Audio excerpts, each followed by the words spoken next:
In a world where the marks think they know better than the wrestlers and the bookers, the Fantasy Booking Institute exists to pretty much do exactly that. This is a visit from the FBI.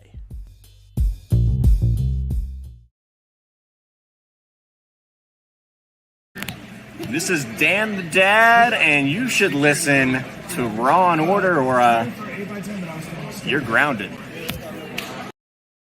Welcome to another episode of Raw and Order, the Fantasy Booking Institute, the only pro wrestling podcast show on the planet hosted by the three evolutions of Snorlax. I am your host, Detective Mark Smarks, and I am joined, as always, by my partners in crime fighting. Starting off, District Attorney Vince Cafe. What's going on, man? How are you? I'm moving to the left. That's what I'm doing. Really? That's news to me. it is to my constituencies, too. Also joining us from up north, JLB. Hey. What's going on, man?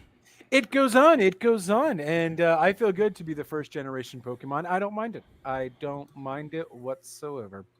Yep. Was that video Those of of Dan us the who are Dad fully always... evolved, though? Wait, that would make me farther left, wouldn't it? Yeah. No. Go ahead. Evolved, huh? That's funny. Anyway. So what are you referencing then, bud? Me? Well, before we get into the fantasy booking, I did want to talk about this a bit. You guys had a chance to do a little venting on the after show the other day on this. But deep discussion, too, on top of little it. deep discussion that eventually talked about fucking everything else. That's what we do. But anyways. My bullshit meter is like... My ex-wife came up, and so that gets me on a rant pretty quickly. Yes. But... So I want to talk about, we had a relatively large, oh, wait, hold on one second here. We need to say hi to Ambrosia. Welcome back. You sent one job. One job. One job. What do you mean? How did you get here then if I sent you the wrong link? You send her a link to the show? She want to be on the show? No, just to watch. I don't think so. I mean, if she wants to be on the show, she can, but she hasn't watched since the Attitude Era. Yeah. We can do a full Attitude Era show. Anyways, on the last podcast, the WrestleMania Backlash review show, at a point we had a fair amount of people on YouTube all show up and give some comments to us. And it started off, they were commenting and everything was fine. And then they went into trolling, right? And here's the deal. They started to make fun of our appearances and our weight and JLB's glasses prescription and all of this stuff. And I just wanted to take a moment at the start of this to just say how incredibly fucking stupid that was.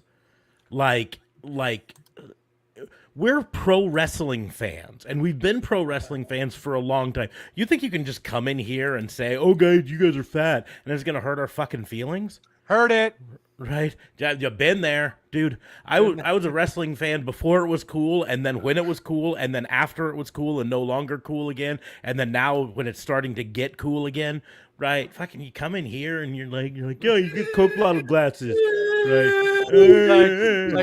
You think I didn't hear that in elementary, guys? Like, be more creative. Oh my god. One job. Oh, look, you guys like pro wrestling? They were throwing out first grade insults.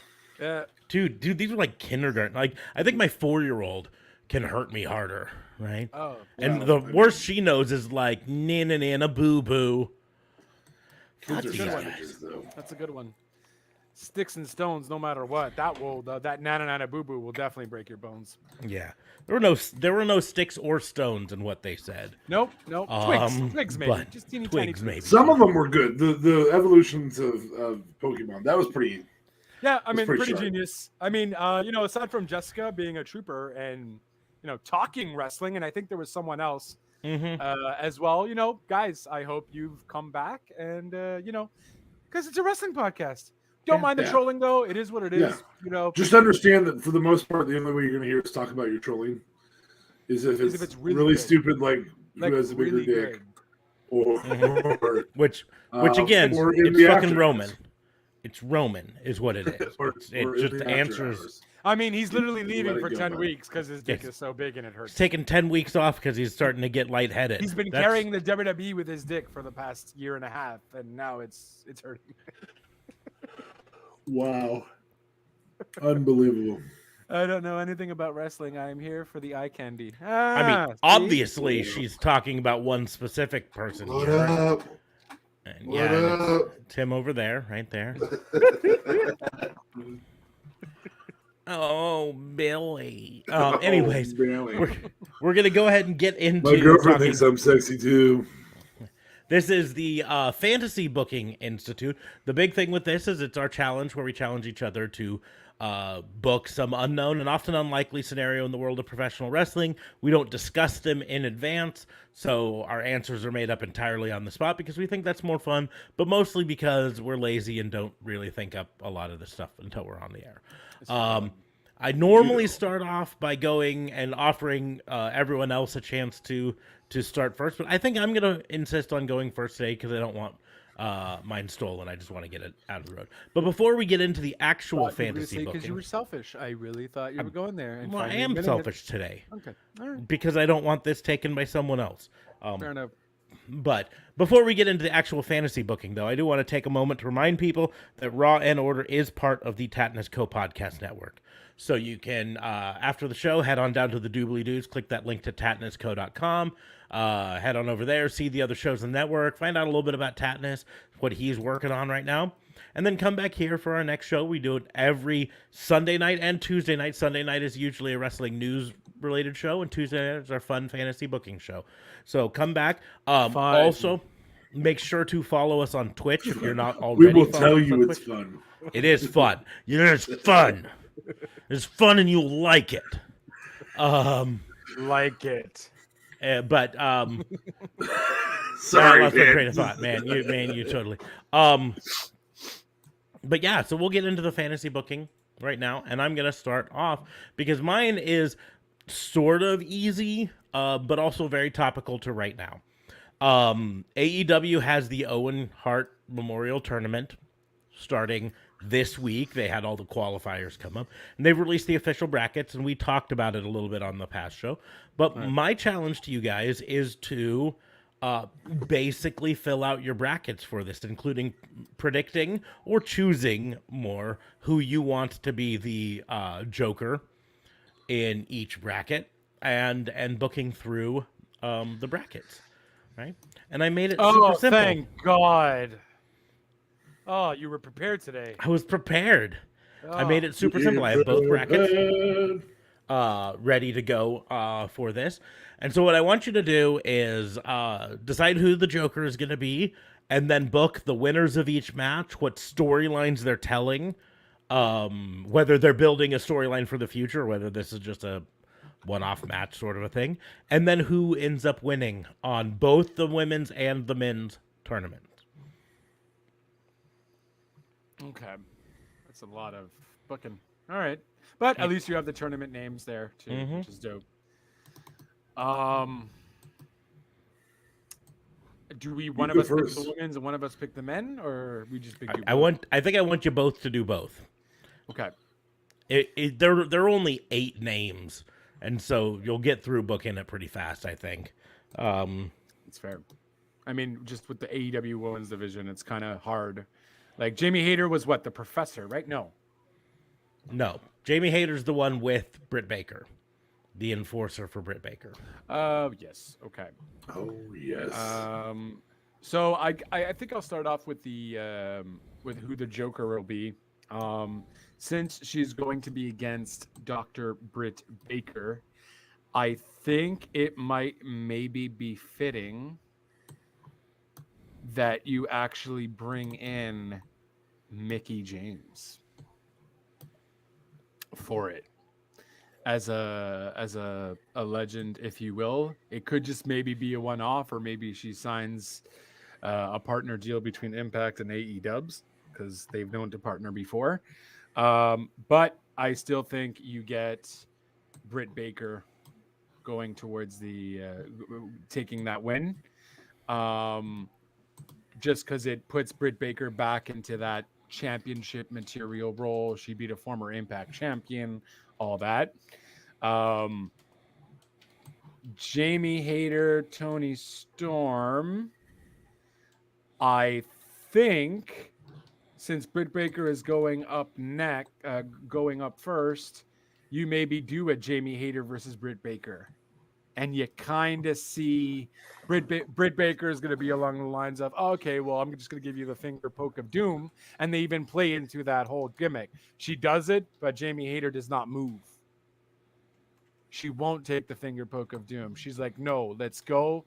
And I think that would be like in a very intense match. So that would be pretty cool. Britt Baker, however, wins because Britt Baker is still dope. And then Riho versus Ruby. Sorry, Riho. Ruby would have to win that. How would you book the Owen Hart? Yeah.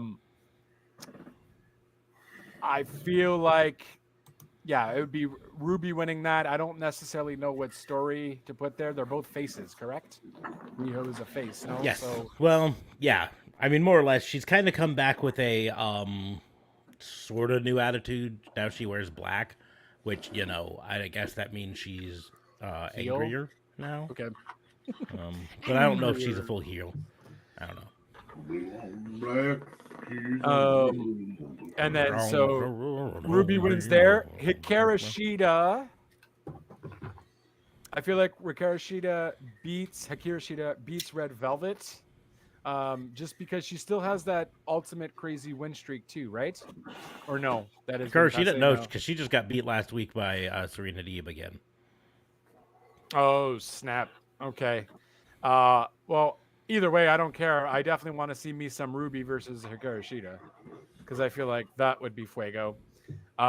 You are going to get, though, at the main event, Ruby versus Britt Baker because I think that's the match we all kind of want to see.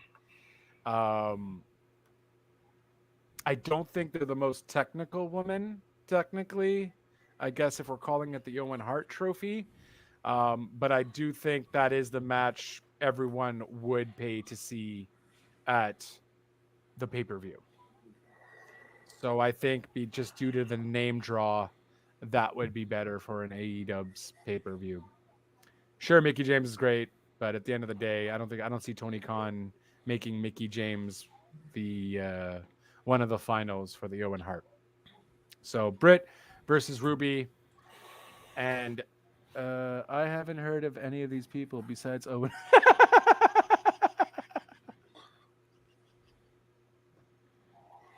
I mean, that's fair. She doesn't know AEW.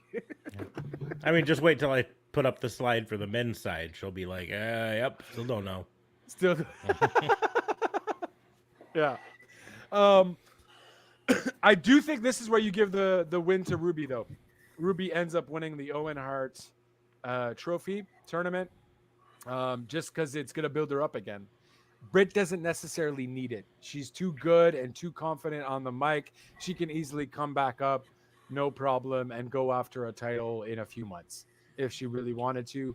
I think this at least solidifies Ruby as a dominant wrestler in AEW, at least, giving her that title. And yeah, that's how I would kind of book the women's set. No, not liking it. What's going on? Sorry, if this was kinda Nintendo, I'd be all over this. So you have Ruby beating Britt, huh? I have Ruby being Britt. I just think Ruby needs the recognition better than Britt would, and Ruby has been kind of quiet. Oh my God, why are you flickering? Ruby has been kind of quiet in the past few months. Kind of just wrestling an elevation and whatever, and then wrestling randomly sometimes on Dynamite. You don't need Britt winning it at all. Doesn't need to. And yeah, I mean, I don't know who's the biggest Owen Hart fan out of all of these, as long as Excite Bike wins. Straight up. They made a legit version of Excite Bike now for the PS4 called Trials Fusion. Same kind of thing, but with 3D. Yeah, I don't want 3D for my Excite Bike. Nope. Old school. You're just very old school. Damn, this really does get dark with the. Okay, and yeah, so Ruby women's tournament. Boom. Do I do the men or does? If you're ready to do the men, I can switch over to the men's, or I mean, it's up to you. If I'll do mine real quick. Just okay. Real quick. All right, hold on. I got to get pumped. Why? I got it primed. I got to figure out exactly how I'm going to do this, and I got to turn my cam back on. You just said real quick. One job. Real quick. All right, you ready? Ooh, I can switch back and forth between your slides. That's kind of fun. Anyway, so I'm gonna book the first round match with the Joker last to create suspicion or suspense. Ooh. I'm already interested. Keep going. So I'm gonna start with Riho and Ruby. I think I have to agree. I think Ruby needs something to bring back her bigness, how big she is, and so that's a Ruby win. I also think Hikaru Shida beats Red Velvet for the same reason. Red Velvet has a faction that will help carry her as time goes on, and so that's okay. So on the other side, I've got Tony Storm and Jamie Hayter. As much as I love your idea that Jamie Hayter wins, Tony Storm is the better athlete, and for her to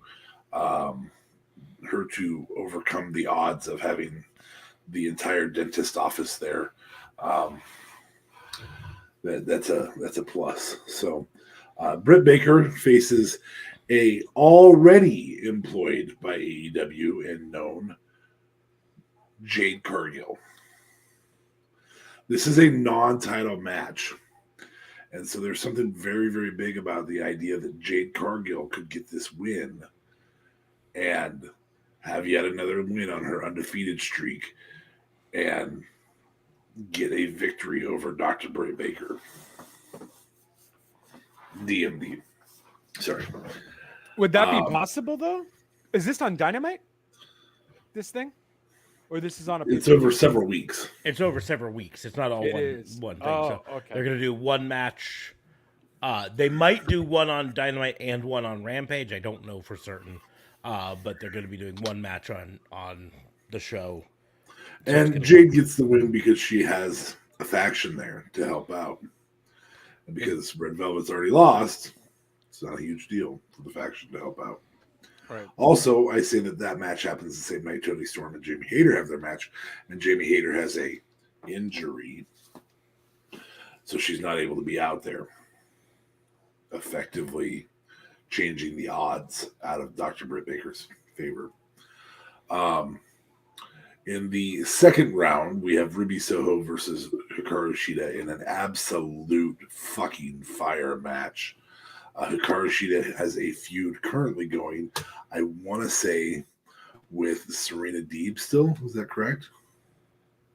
Sounds correct. They had their third match that was kind of advertised as their final match, but Serena Deeb got the win, so I don't know if they're gonna have Hikaru Shida be like. I think some level of interference could easily occur here from a heel woman coming out to the ring and creating a feud for Hikaru Shida and moving Ruby Soho to the finals. I also think this is a good opportunity for a disqualification win, which you could have that person attack Ruby and then Ruby's in the finals. Either way, those work, but I have Ruby in the finals. Shida will be back in the title hunt soon. She carried the title too long without fans to not give her some fans to it. Tony Storm versus Jade Cargill. Again, Jade Cargill continues her dominance. And so Jade gets the win there. In the finals, we actually see the second time ever that a Joker has won the tournament or won an event, and that would be Jade Cargill beating Ruby Soho in a long match. Jade does not go under 10 minutes on this one. Ruby can carry Jade's rookiness, I guess is what I would say, for a longer match. And so I have a Jade Cargill win leading up to the eventual Jade Cargill. I really think she's the one they're going to go undefeated to the championship and then has to forfeit the TBS title. That's where I think that's going. So that's what I do is I have Jade Cargill with the win. I hate that idea so much. I knew you would. But Smarks is sitting there going, "Hey, that's not horrible." That's not bad. And it builds in the feud for Jade Cargill versus Dr. Britt Baker, having said already, "I beat you." Exactly. Now, this also does bring up, I wanted to at least talk about it here. There are 6 televised AEW events until Double or Nothing, which is on May 29th, right? So with 4 matches in the main thing, They can and then literally do one per 2 week. matches in the semifinals. They literally do 1 per event, which would be 1 on Dynamite, 1 on Rampage, 1 on Dynamite, 1 on Rampage for each bracket, for each thing. And then they can have the finals at Double or Nothing for both of them. But So Rampage being shorter, you can have the Tony Storm Jamie Hayter happen before the Britt Baker. Yeah. And Well, and that's the other. that faux injury. We have no idea what order these matches are going to take place in. They're just going to take them. And so, but my point is, with 6 total matches before the final, 7 matches including the final, that means that if they had 1 on each of the televised products, so Dynamite and Rampage, of each side, they would get to have the final at Double or Nothing, which makes the most sense to have the Which final also at. leaves the opportunity for, if Britt Baker loses in that first round, she can have a title match at Double or Nothing against a Hikaru Shida or something. Or I mean, it leaves enough that if she lost in the first round early enough against someone who then lost in the second round, she could have a title match against that person to get revenge. Yeah. There's a lot of storyline they could tell there. So, if Shida has second round and Shida's the one who gets it, or Britt Baker's team gets involved in that Ruby Soho Hikaru Shida match, Hikaru Shida can be like, "No, you cost me that chance," and then there's plenty of chance for storyline. But let's just say, on the argument's sake, that Britt Baker goes up against Candice LeRae, brought in from outside, and she loses to Candice LeRae in that first round, but then Candice LeRae loses to Toni Storm in the second round, right? That could be that could be a big budget pay-per-view match for Double or Nothing. I'm not necessarily saying it is, but I went through and I counted to make sure, and there are 6 televised shows before the pay-per-view, and that adds up perfectly for 1 from each side on each show. Yep. So that's what I suspect is going to happen. But okay, you both booked the women's side, so now you can book the men's side. Let that bitch go first. All right, so I think it's starting off with Jeff Hardy versus Darby Allin, and that is gonna be. Hey, see there, Ambrosia? You definitely know Jeff Hardy. He was in WWF, Hardy Boys, and he still wears the exact same outfit. Wears the exact same outfit. You would recognize him completely. You would not recognize him. In fact, 20 years ago. I have an action figure behind me that I bought the same outfit, 1999 or 2000, and he's wearing basically exactly the same outfit. Different hair dye though, but you know. mesh shirt and the cargo pants. It's the same fucking thing. Yeah. I think that's just going to be a phenomenal match. I do think they are going to give it to Jeff Hardy, though. The win, I feel like it's going to be a whole. I feel like who's beefing with Darby right now? Technically, they're both beefing with the same person, right? Isn't it Estrade? Darby just recently had beef with someone, and I'm totally forgetting who it was. Oh, I think it was Taz's crew there. No. Didn't he face Ricky Starks in like some coffin match recently? Yeah, he faced. He did something else. Oh, it was the Estrade thing. I think the whole Estrade. Yeah, he did Andrade recently, but he came back. Estrade.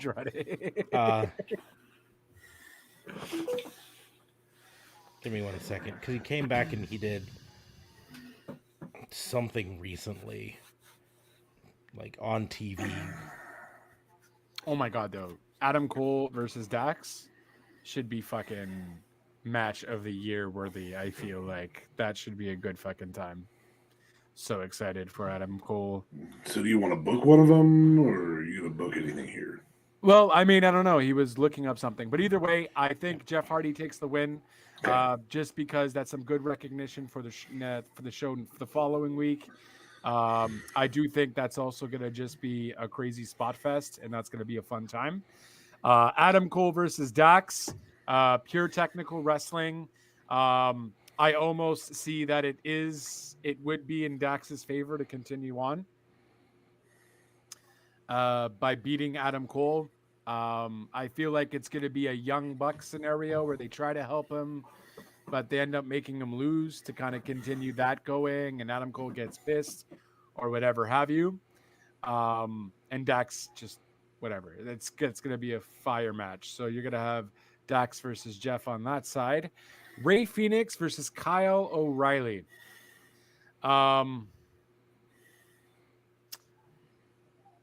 Again, great technical match. Not necessarily Owen Hart technical with Ray Phoenix. But you know, it's luchador. It's a bit more quick pace, but yeah. Yeah. I say Ray Phoenix goes on to that too, because it's going to be a whole young buck play into that there. They're going to end up fucking that one over too, because this is on a week-to-week basis or the next show. So people are going to be like, oh, he did it again. They screwed him over. So Ray Phoenix goes on. Samoa Joe versus Johnny Gargano. That is going down, folks. I think Johnny Gargano would be a bigger pop than Cesaro, to be honest with you. At least, especially for AEW fans. I see... What was that? I slid my keyboard. Oh, okay. I wanted to lean so I could see the screen. Dick. You're just like those YouTube comments. Yeah, I see Gargano taking it though. Joe gets screwed over by that team, that tall basketball player dude again, or something. They're gonna continue that. So you got Kyle O'Reilly, you got Ray Phoenix versus Johnny Gargano, and Johnny Gargano takes the win. House of Black gets involved somehow. Because it's AEW, I almost feel like it's not going to be always a schmoz finish kind of ordeal, but more like they come out afterwards or they kind of show something or whatever have you. So Gargano is in the finals. And then when you have Jeff Hardy versus Dax, I almost feel like you have to just Dax is the better technical wrestler here. And I don't know. I don't see Jeff Hardy being on Dax's level. But it will be an okay match. It's just Dax will out technical wrestle him. And so you have Dax versus Gargano at the finals. And I almost think it's written in the stars that it would go to Dax. Dax, ladies and gentlemen, would win your Owen Hart Championship. And then you even have Bret Hart come out and hand him the trophy.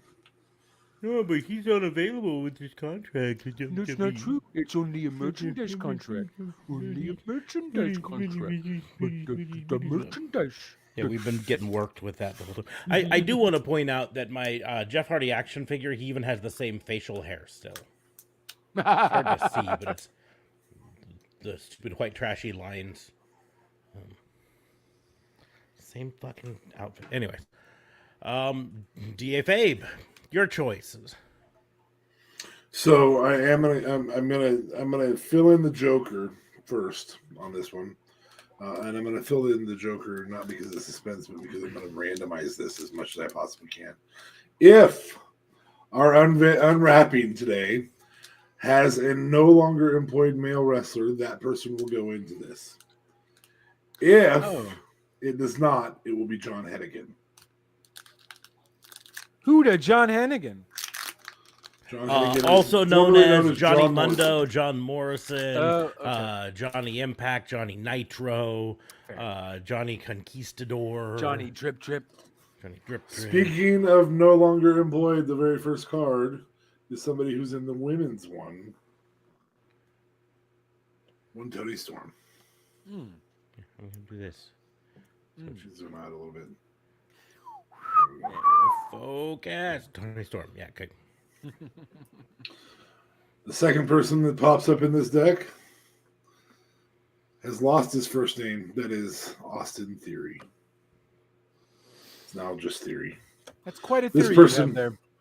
this person will definitely not be wrestling in this tournament because this person doesn't wrestle. He's an advocate. He's an advocate wrestler now. Once he goes to AEW for those 10 weeks when Roman Reigns isn't there. And this person is too injured to be. Yeah, it's definitely not going to be Big E, one way or another. So it looks like John Hennigan's going to fill that role. Checking to see if I have an autograph on here. Sorry. I definitely don't mind that.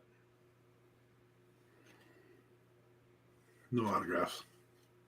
All right, so let's put back up that other screen. All right. So this booking will be I'll work left to right this time. Still top to bottom because that's how you do it. Ray Phoenix versus Kyle. This is how we do it. Ray Phoenix versus Kyle O'Reilly. I'm just gonna make this as simple as I can. The Elite greater than the Lucha Bros.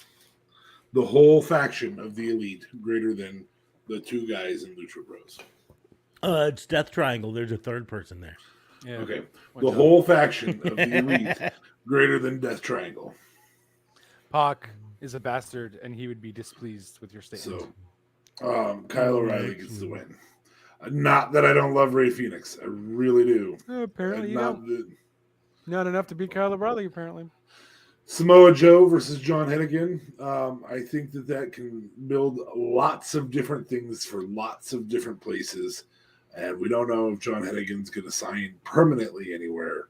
But let's have John Hennigan not be Johnny Drip Drip and that really the worst gimmick he ever had where he was an idiot. I don't like that. So Johnny Drip Drip gets the win here as John Hennigan.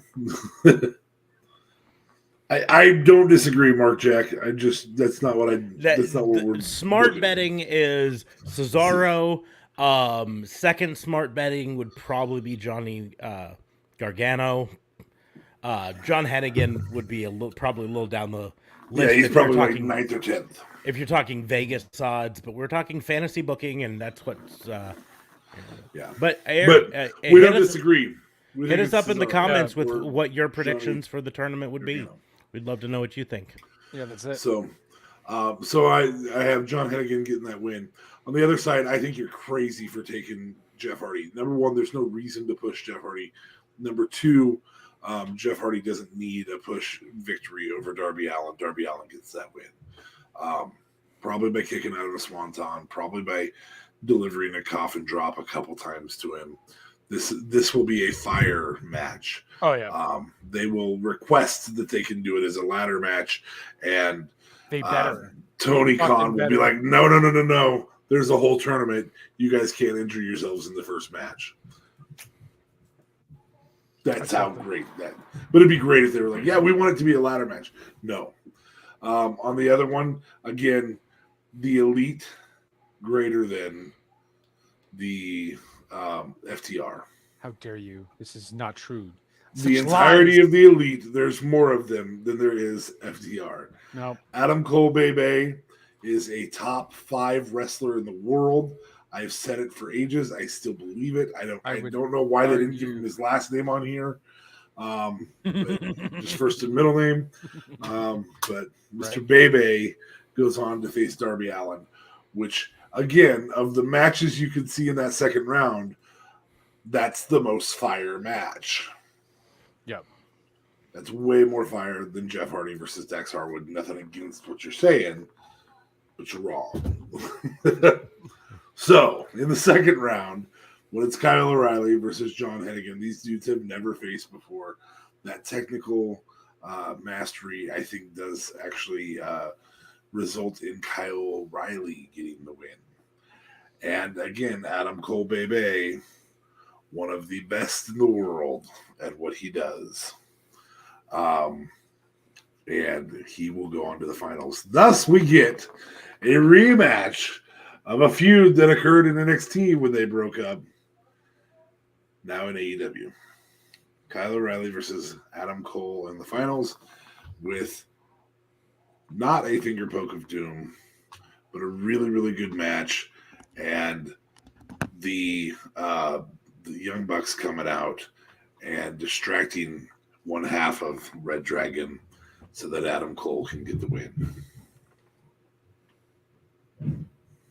Okay, cool. I really would have liked to put John Hennigan in that final, without any indication that he's been signed. You can't carry him all the way to the final. That's it. You can't open him up to help ROH build and help AEW build. Mm-hmm. And I think having him face Samoa Joe and get a win and then have a feud in ROH, A-okay by me. Yeah.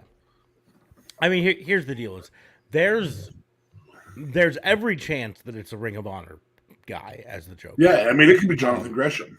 It could be Jonathan Gresham. It could be. Oh, that's true, huh? It could be Dalton Castle. Although we recently had a Dalton Castle match on Dynamite. Rampage. Isn't Joe currently feuding with somebody in ROH? Pretty big feud. I don't know if he's got an active feud right now. I hope they don't pull a WWE and it's that big fucker. Oh yeah, That big fucker. Satnam Singh. Player. I mean, they could easily do that though. They could. Here's the deal: is I do have to say this. So far, aside from his lackluster debut, which we've talked about, Satnam Singh has done everything right for being a big guy. Like, he came out on Rampage last week, and who was he beating up? Does he get in the ring by stepping over the top rope? That's the important piece. He does. It's important. How would you know they're a tall guy if he doesn't do that? Correct. You know? So, yeah, he does do that. God, who did he destroy on Rampage? Now I'm trying to remember.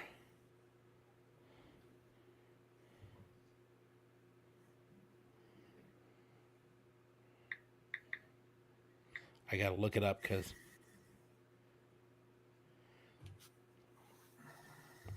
he showed up and Showed out. Someone's charging his phone. Sometimes.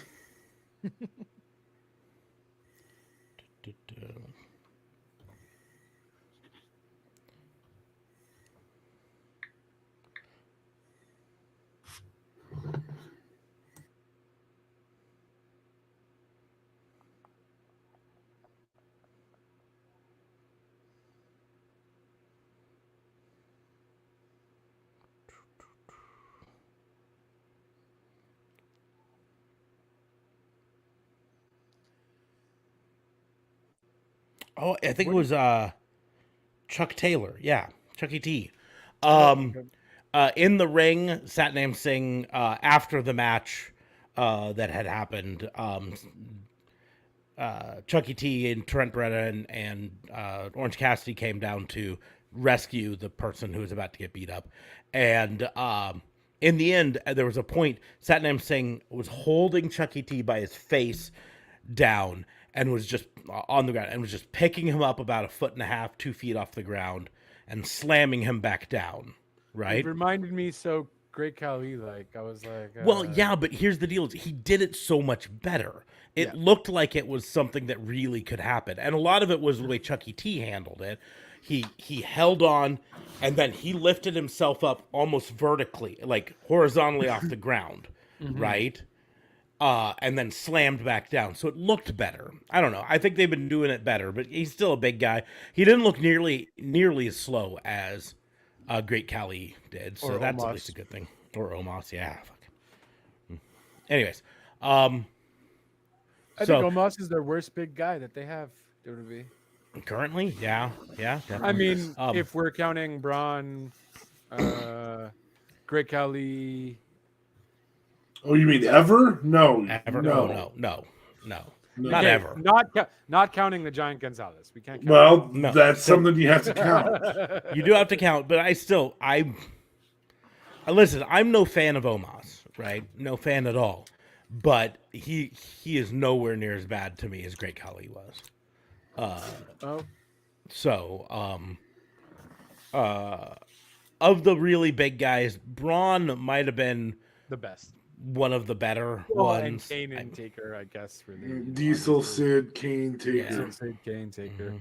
I and I'm talking more the really big guys, which And then obviously number one's Paul Wright.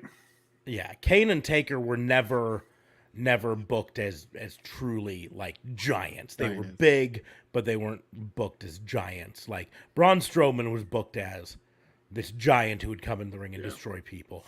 Paul White was booked as Literally the the Giant. giant. I mean, I guess Come the in one and that would be better than Paul Wright historically might be Andre. Yeah. But Andre did not have the longevity that No, he didn't. And part of it was his genetic condition Yeah. that deteriorated him so much faster than. Anyways, the one thing I wanted to point out with Da Fabe's booking of that final round or that men's tournament is on the side of both Kyle O'Reilly and Ray Phoenix and Dax Harwood and Adam Cole Bebe. And this is the thing that I think JLB overlooked in both those. It does not matter how good Dax Harwood is or Ray Phoenix is, because this is the undisputed elite, right? yes. They are the ultimate heels that will do anything to help. And one of the things that they're building to is an eventual match, Dax and Cash FTR versus the Young Bucks again, or Dax and Cash versus Red Dragon. Red Dragon. And so either way they do it, they're going to have that. So Adam Cole Bebe is winning that match one way or another. It's just a matter of who's the more fire opponents to put him against, Jeff Hardy or Darby Allin. I would probably put him against Darby there. It's the bigger storyline.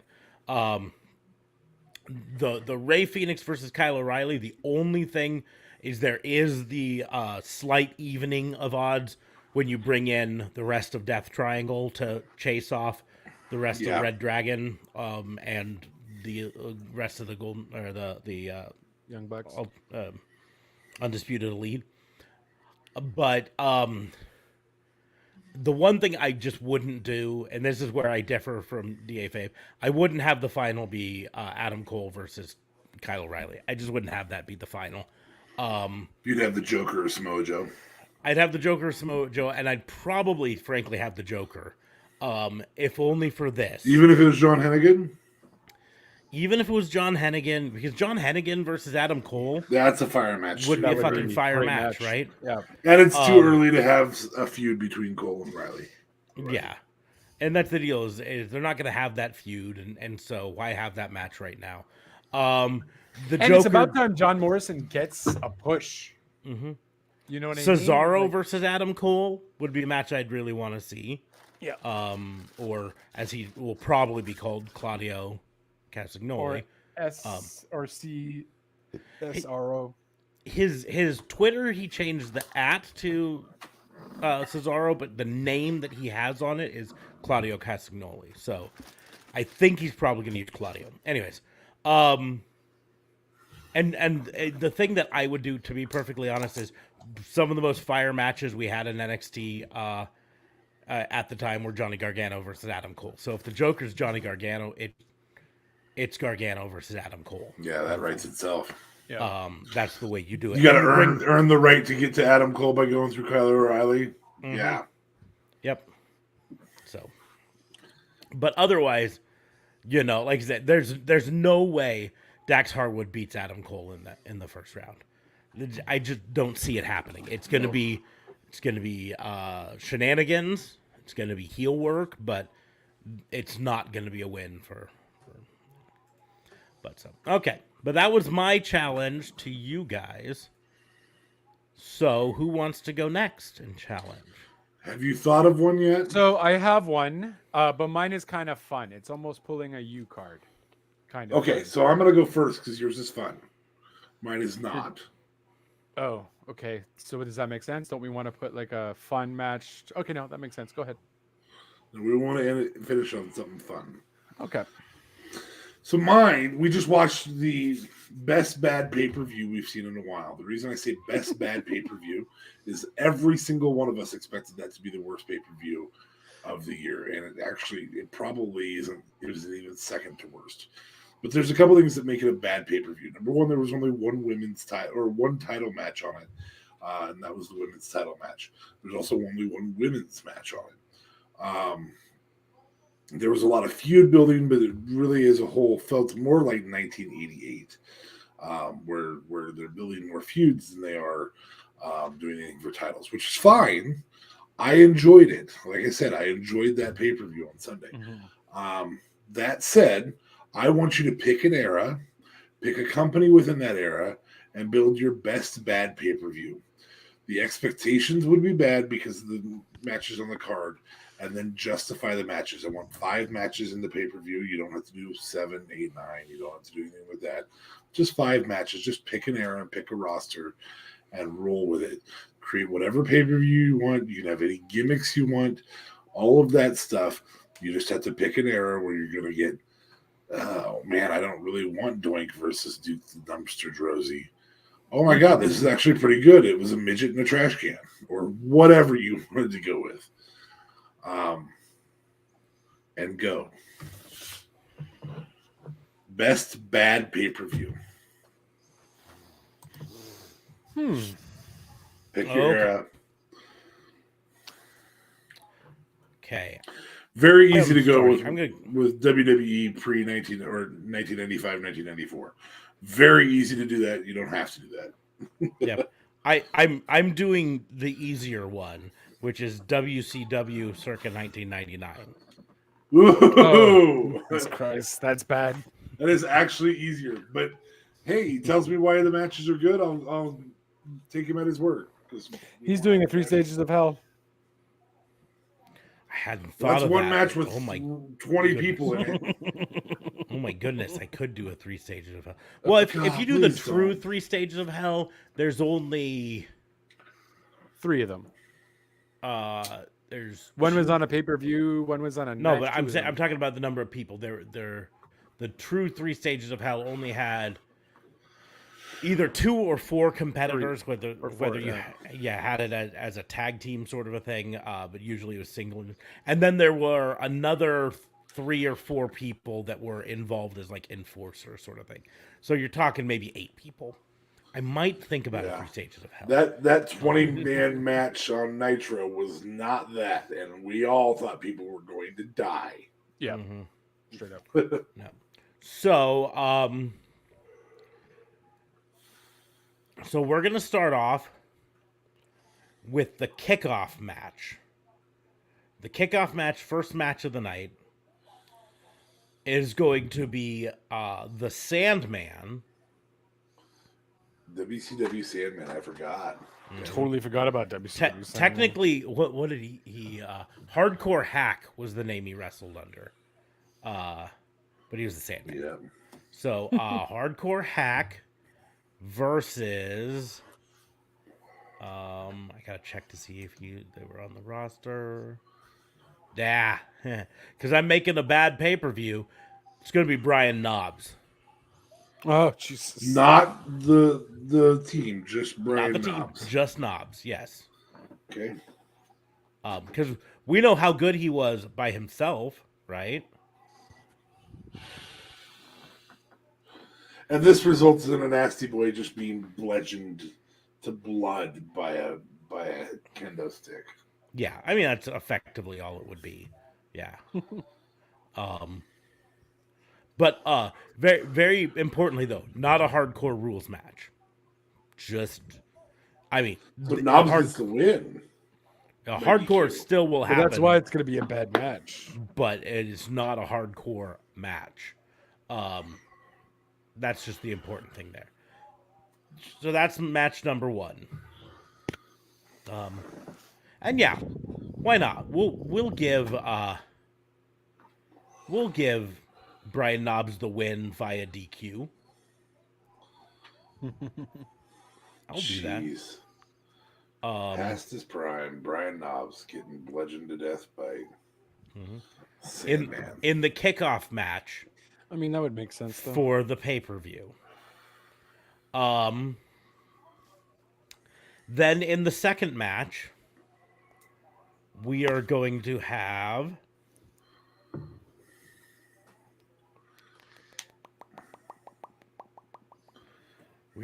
everybody's favorite Jim Duggan come out. Oh my god. Oh, He was still there in '99. yes. Wow.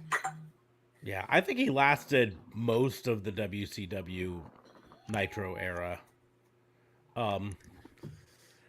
And Jim Duggan is going to wrestle in a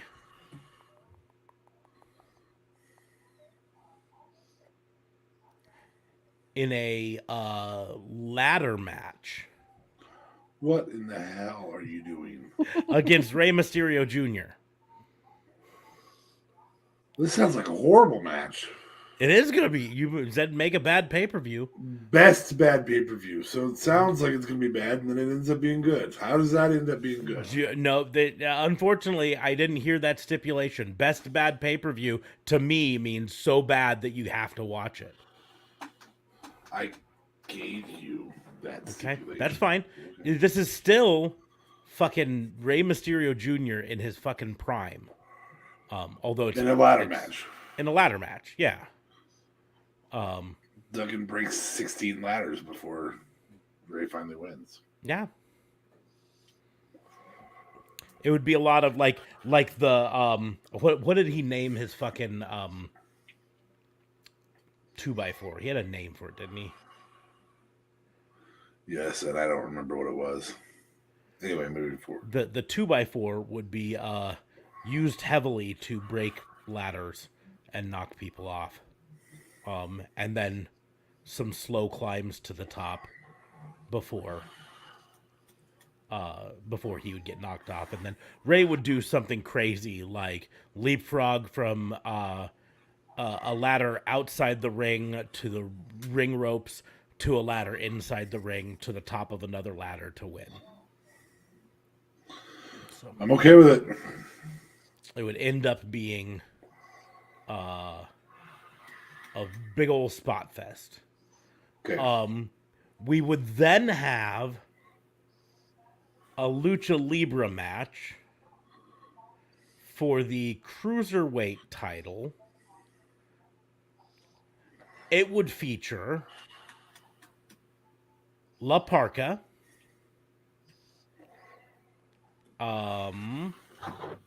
had another person in mind and I scrolled past it and I got Lucha.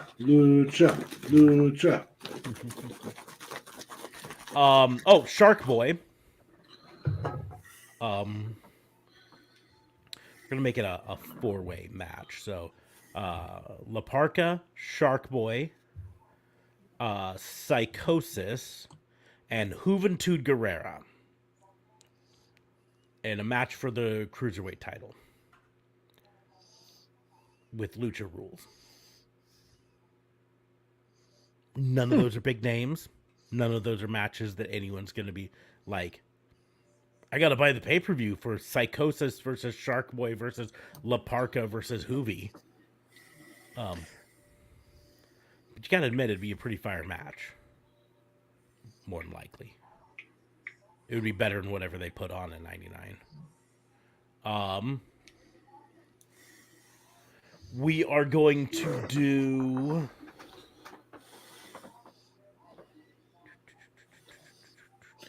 Who the hell was Recon? Does that name ring a bell? No. Okay. No, it doesn't ring a bell. Or Recon? RECON? Recon? Oh, I He had bet braids. you. No, he I was bet bald. you. Anyways, go on. I thought you guys would just know, but no worries. No, the reason I gotta.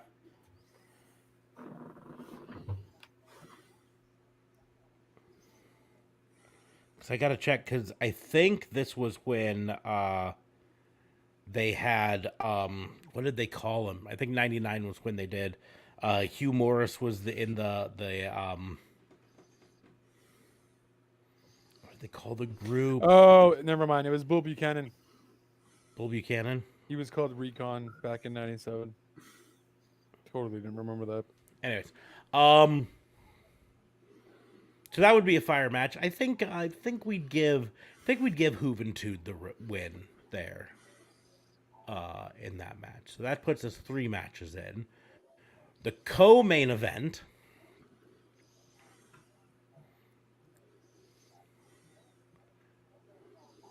would be, let's put this for the US title.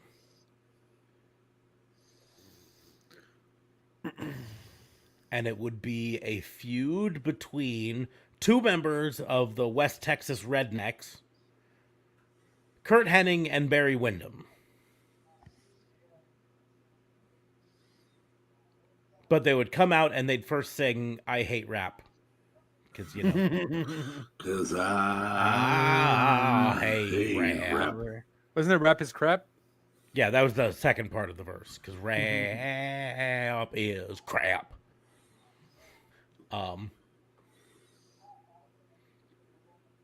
And you know what? Barry Windham was a big guy. I could have him win the U.S. title there.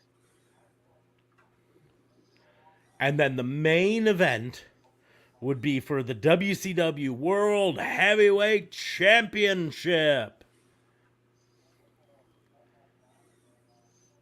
And I'm just trying to make sure oh wait, I'm gonna do bonus match before that, right? Because we are gonna have a women's match in 1999 WCW. And it's... Are you there? He froze. Smarks froze. I think his internet. I think There- his internet there's connection is back. He's sexist. back. He's back. I froze up for a second there. I don't think it was my internet. I think it was my computer, but that's beside the point. So it's going to be a bonus women's match. It's going to be for the WCW Women's Championship. It's going to have Mona versus Daphne.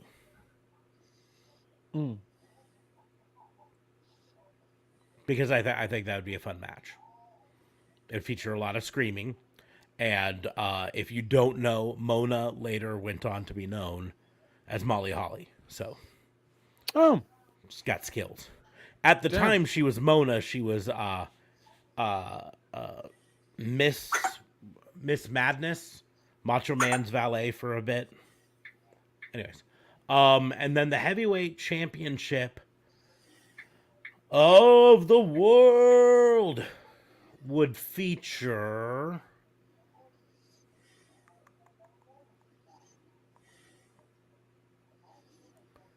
Chris Kanyon. Nobody's better than Canyon. Nobody's better than Kanyon.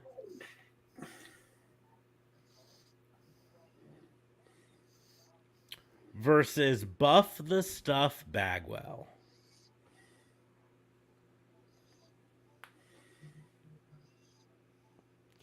And I don't give a fuck who wins that one. It would be a fun match to watch. I think you have Canyon win that one. Yeah, that's fine. That's fair. I mean, he's really, really good. Because nobody's better than Canyon. Yeah. It's definitely better than Buff the Stuff, that's for sure. No. Buff's my homie.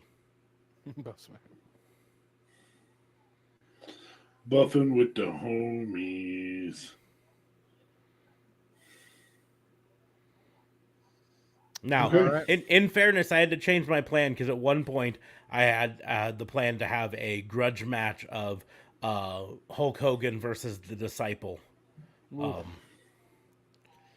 then you reminded me of the whole it's got to be good even though it's bad, and I was like, fuck, well, that's just bad. That's not even so bad it's good. That's just bad. So. Nice. I mean, that's watchable-ish. I forgot Jamie Noble wrestled for WCW. Yeah, me too. I feel like he's been such a WWE guy for so long. WCW was 22 years ago, 23 years ago. So, all right. So I'm going with WWF 1997. Okay, so prime of the Attitude Era, just kind of starting. And I think these two wrestlers were completely fire, and their kickoff shows were Heat back in the day, right? I believe Heat already had started. But whatever, I guess the first match of the pay-per-view, you're going to have a flip-de-doo match. You will have who I considered to be a great wrestler, but just had a shitty gimmick, is you're going to have Taka Michinoku open up with where I had him. Taka Michinoku open up against... Was Aguila Ese Rios? Oh, yeah, Ese Rios. Mr. Aguila. Totally don't remember when he was Aguila. Aguila. But yeah. Taka Michinoku versus Ese Rios for the light heavyweight championship. That's what's going to open up your pay-per-view, because no one necessarily cared about either superstar, but at the same time, you know that's going to be a fire match, so you're going to watch. And I think Taka Michinoku wins it off Ese Rios, because I feel like Ese Rios was like the champion, light heavyweight champion for a good chunk of the year 97. So that's what you're going to have as your opener. Fans are going to get excited, and then fans are going to not get so excited. Well, I mean, I would still kind of want to watch this match. I think you're literally going to do a dream match that we would have wanted to see. They were in the same roster at the same time, although Chyna's time maybe came a little later to when she wrestled a lot more. But I would really love to see Chyna versus Luna. I don't think Luna was the champion back then, but either way, just a match of pure woman dominance, Chyna versus Luna, for me would have been a match they would have easily have done in today's day and age if they came, now in that regard, because those two women had the it factor back in the day, but unfortunately women's wrestling was nothing. And I think you have Luna winning it, beating Chyna, because Chyna was the bigger individual, but Luna takes the win because she is the better wrestler, I feel. Did you say Luna's a better wrestler than Chyna? I did. Did you see her ECW stuff? Her ECW stuff was the shit. You should definitely. No, I just was confirming that I heard what I heard. I just want to point out that suddenly DA-Fabe is really, really loud. Did he? Yeah, did you just change something with your volume or move your microphone around or something? I'm sorry. Should I not be really loud?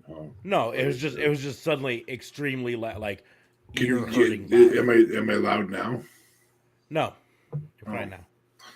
So I don't know. I don't know. That was weird. Yep. There we go. Sorry. I do think another decent good match Um, Brett was champion though in '97, right? For the majority of the year until screw job time. Um, okay, so I can't do much with Brett. I do think one feud that comes to mind a lot for me is Savio Vega versus Stone Cold Steve Austin. And I thoroughly remember enjoying those matches because I feel like they had quite a feud. Um, but I think Savio Vega also had a crazy feud with Ahmed, no? But I believe you're right. I don't want to see.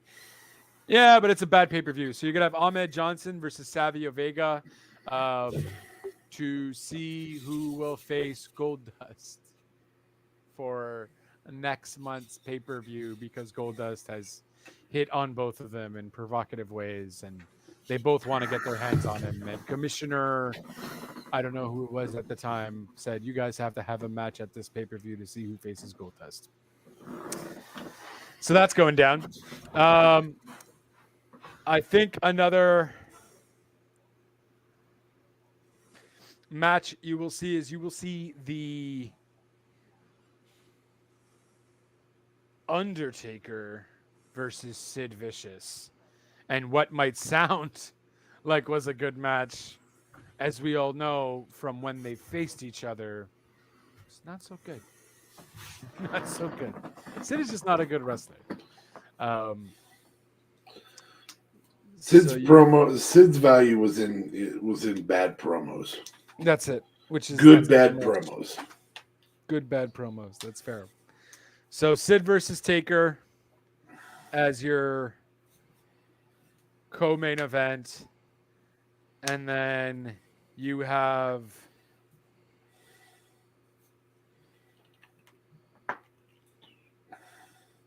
Let me start that over real quick. You then have Bret Hart. We're live, buddy. Owen Hart for your main event, brother versus brother, for the WWF Championship. I feel like that happened already in 1994. And that was fine. Well, it's a grudge match. Who won that, by the way? Bret did, right? Well, the title match, yes, Bret won. The grudge match, the Bret lost the title to Bob Backlund by Owen convincing his mom to throw in the towel. Snap, yes. But that's what continued the feud for the grudge match, right? Yeah. So I don't necessarily know if mine is a best of a bad. You have Tonka versus Essa Rios. You have China versus Luna, which I think everyone is a match that everyone wanted to see if women were respected properly then. And yeah, I forgot the other ones that I picked. So I technically picked a really good pay-per-view. But I hate these long-ass ones, so I will stop renting. And that is my pay-per-view. Owen Hart wins the title, by the way. Something that should have happened back in 94. It was a good year for wrestling back in 94. No, it really wasn't. No, it wasn't. But it would have been a better year. To that feud. I'm referring to that feud. It would have been a better year if they would have. The promos were very cringe, though.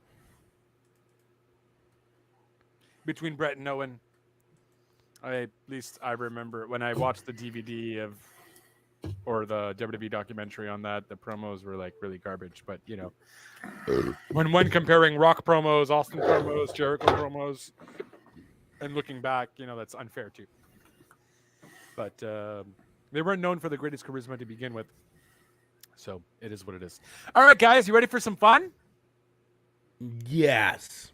All righty. Fun time. All right. So you are a PR agent. And we have some new brands. We have a bunch of brands here.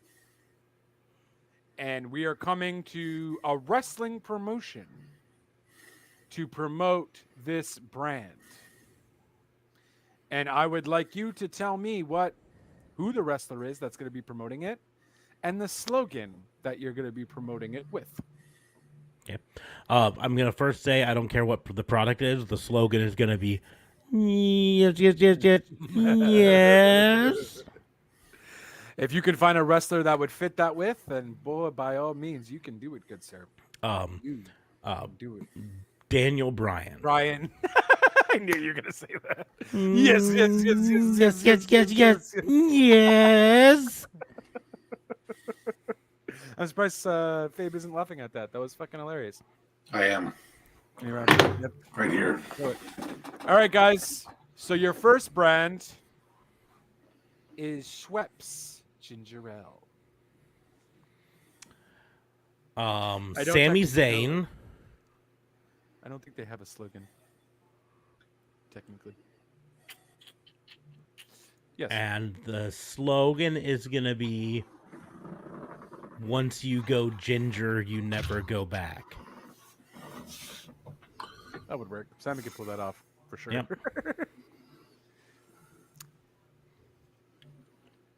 Fabe.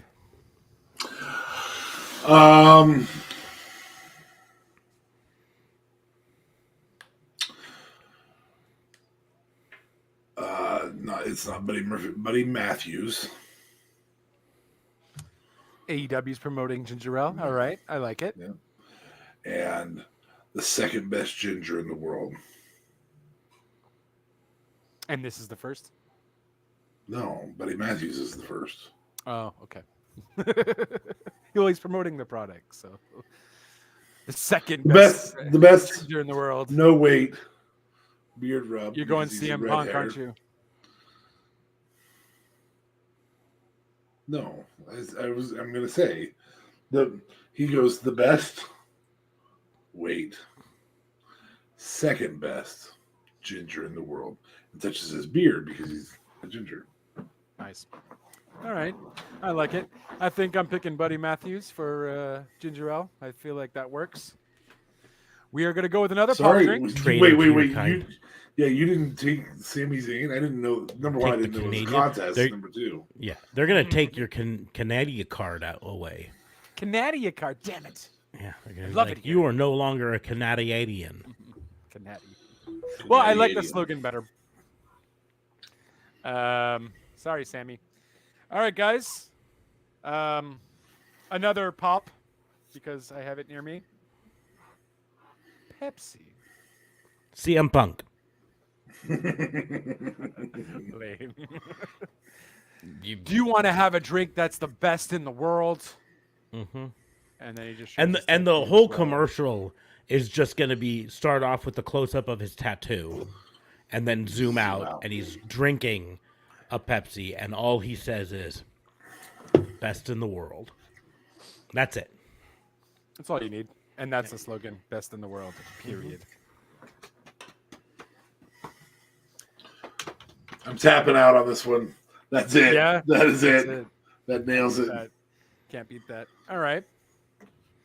The second commercial is going to also feature CM Punk, but also Danhausen, and Danhausen is just going to look at him and go, "Ooh, look, it's Pepsi Man."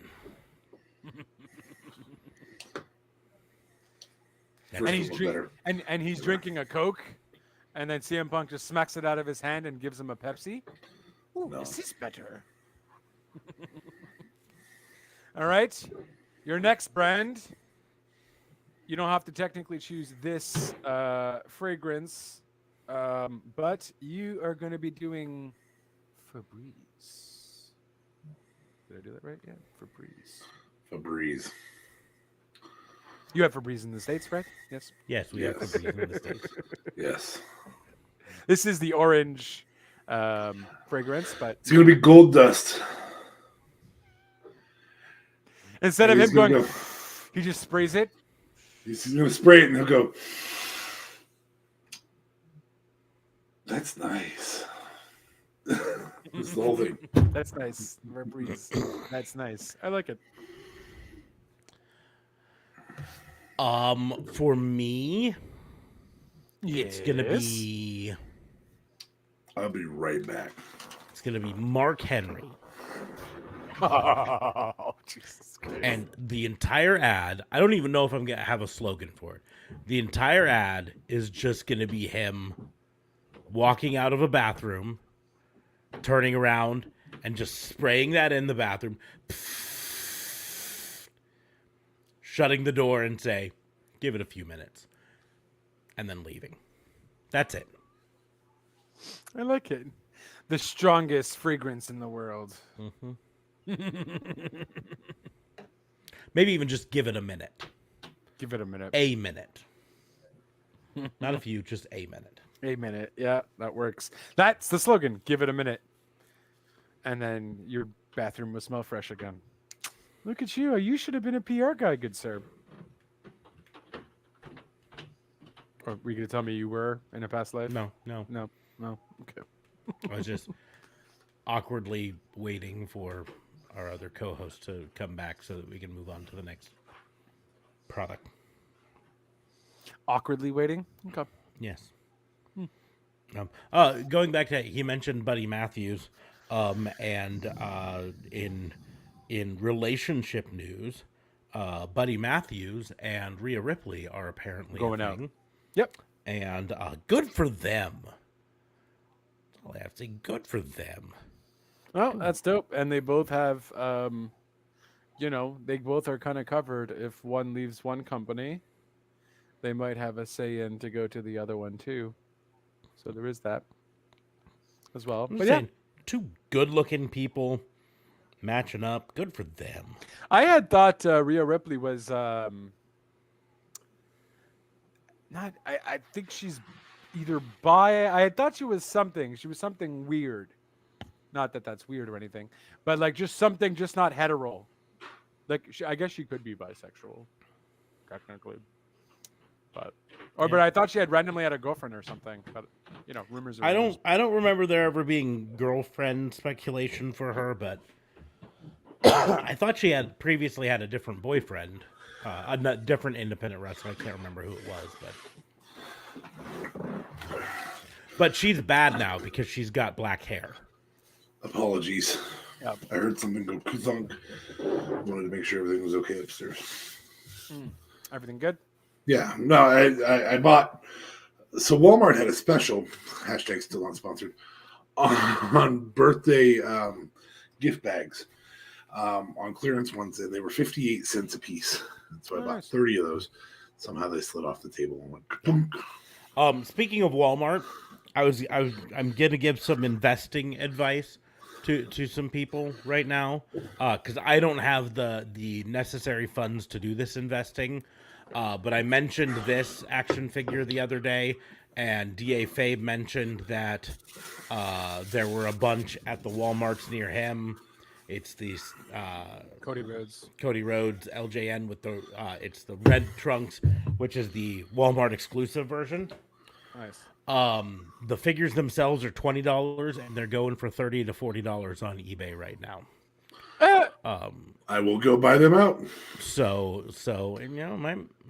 I bought that specifically for. They're actually selling for that much, or actually sold for that much. Them. Okay. Sold. People are listing them. I know. Actual sold item. I specifically looked No. Okay. No, at Walmart. Sold. Yes. They're actually selling for $20 at Walmart or whatever People are buying them MSRP is for on. 40. But they're also actually selling on eBay for $30 to $40. And that's just because people don't want to go to Walmart. That's fucked. Well, it's because a lot of Walmarts don't have them. Like my Walmart had one of them. I bought it, right? His Walmart is in a smaller town, less population. It has a bunch. So, and I'm saying right now they're going for $30 to $40. So that's a $10 profit there. Or you hold on to them for a year or, 2 or 5 or 20. And they might be worth a lot more.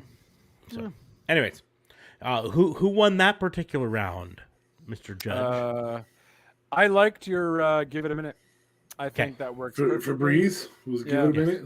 Yep. Mark Henry came out of the bathroom, sprayed it, And at first I said, "Oh, the world's strongest fragrance," which I thought was dope.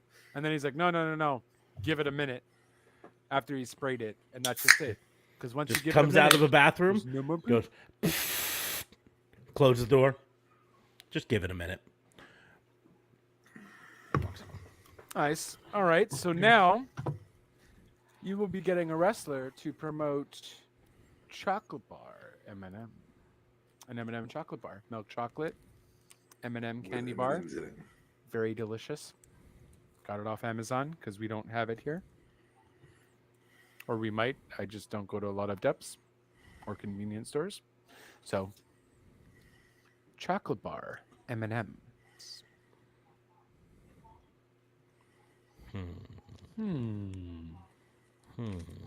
I will read you some nutrition facts. It has 11 grams of fat. Nutrition, not good for you. Okay. Imagine. Not good for you.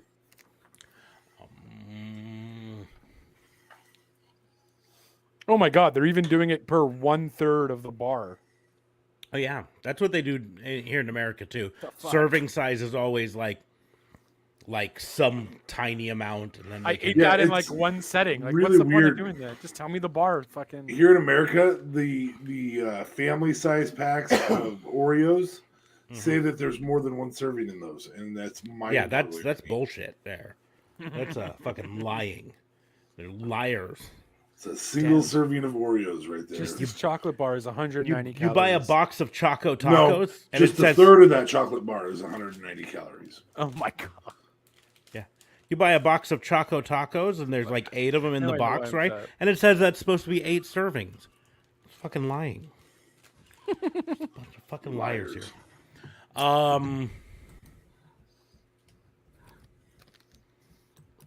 M&M's. I don't even know what their slogan is now, anyways. I don't know if they have a new. The last slogan I remember for M&M's was "Melts in your mouth, not in your hand," but that was like back in the '80s. So Yeah, I don't think they've had one after that.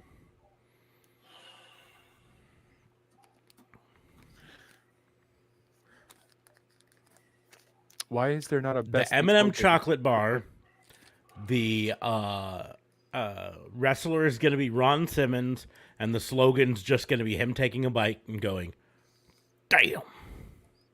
Eh, damn, M&M.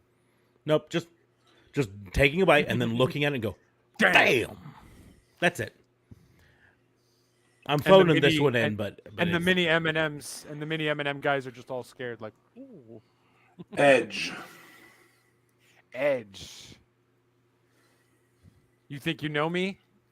He takes a bite of the candy Never bar. really He did. says, "I thought I knew M&Ms. I never did."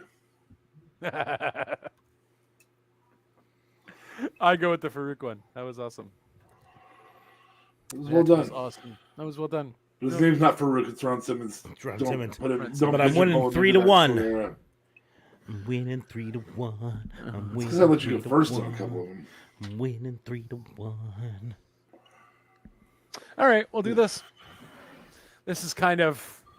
So you are going to do the Terramania Rocks Tequila. But it's not by The Rock. You have to make it by someone else. Non-Rock family. I'm going to culturally appropriate this. Terramana. This is Andrade. Oh my God. I mean, you know, that's fair.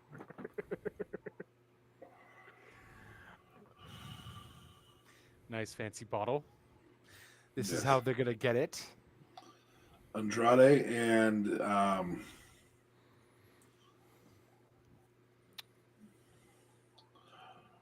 same great burn, no worm. I like that.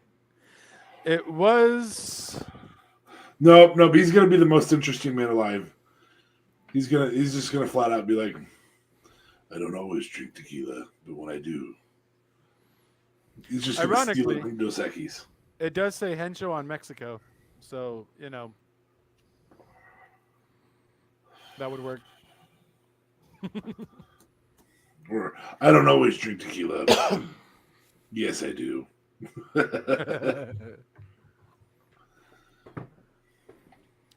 For me, it's just going to be Danhausen, and the entire ad is just going to be him dancing to the song Tequila.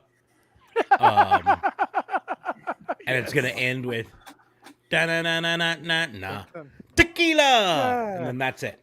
Tequila. Fucking Smarks wins again. That's fucking genius. But Danhausen, yeah, that's fucking awesome. get your cultural appropriation in place, bud. Oh my god. Danhausen has been dancing to tequila for a long time, and I gotta be honest with you, I knew the song Tequila from Pee Wee Herman long before I knew what tequila was. So That's Fair enough. valid. Our judge is JLB. I'm not going to lend it any more credit than it deserves. yeah, excuses. Right? Yeah, excuses. All right, last one. Hold on. This one just happens to be worth 5 points. Aveeno body cream. You guys have Aveeno there, don't you? Yes. Yeah. I'm just wondering why you were able to get it from so far away from your bed. You know, you didn't keep it in the right spot, man. I have dry skin, so I keep it in my room. Yeah, but it's got to be right next to the bed. The dry skin is all the more reason for you to keep it by your bed. I got the lube by the bed. It's all good. I don't need the cream. Lube gets sticky. Cream keeps your skin soft. Oh shit, that was good. What the fuck is going on here? Aveeno body cream. Yeah. You just don't want to use Nivea. That's for certain. It burns. It burns. Also, Nair's a bad idea, too. There's a very bad idea. Nair? Yeah. I'm not sure if we have that here. It's not a cream. I mean, it's a cream. It's not a body lotion. It's a hair removal cream. Oh. And it actually does burn. It just burns. Legitimately. Yeah.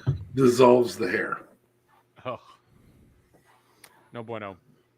I mean, if you have hair in those places, that's on you, bro. That's on you.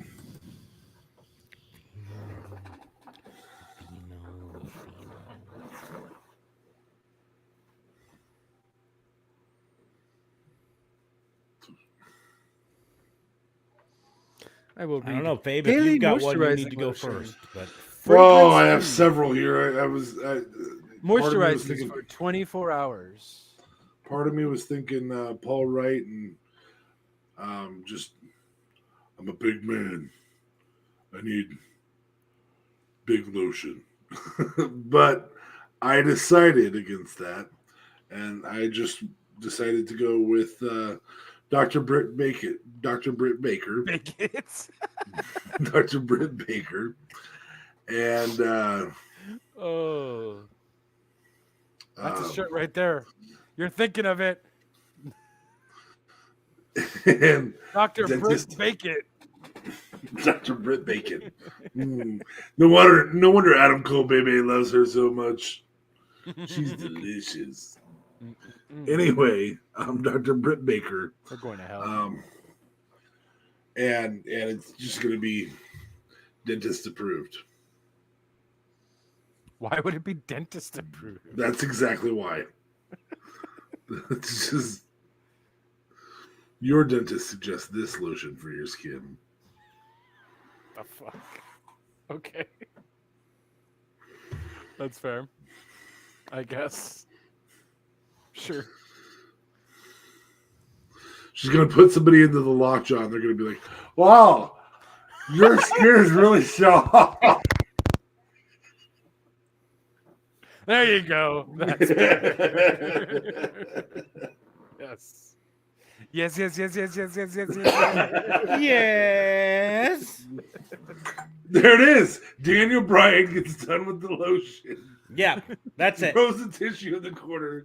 Yes.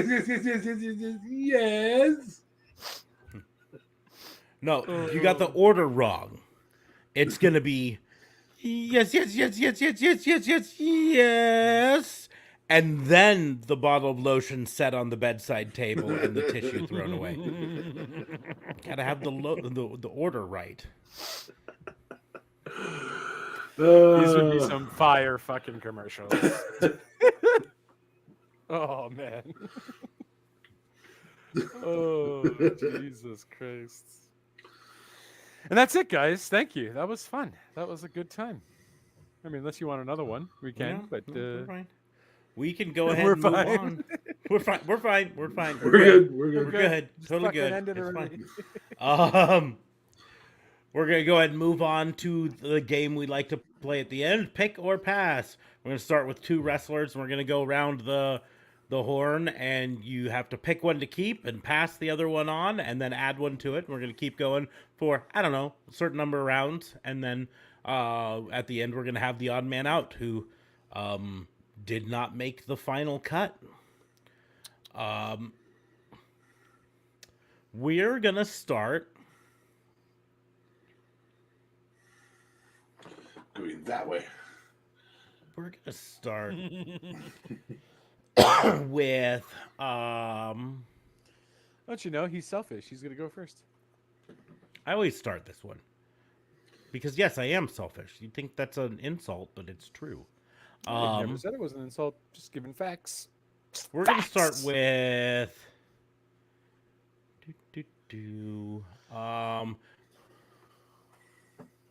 we're gonna start with who I said should be the final in the tournament, and that is Johnny Gargano and Adam Cole Bebe. Ooh. JLB, you are up first. Oh shit! Well, I get Adam Cole. Cool. You're not gonna pick Adam Cole. You like Johnny Gargano. You're such a weirdo.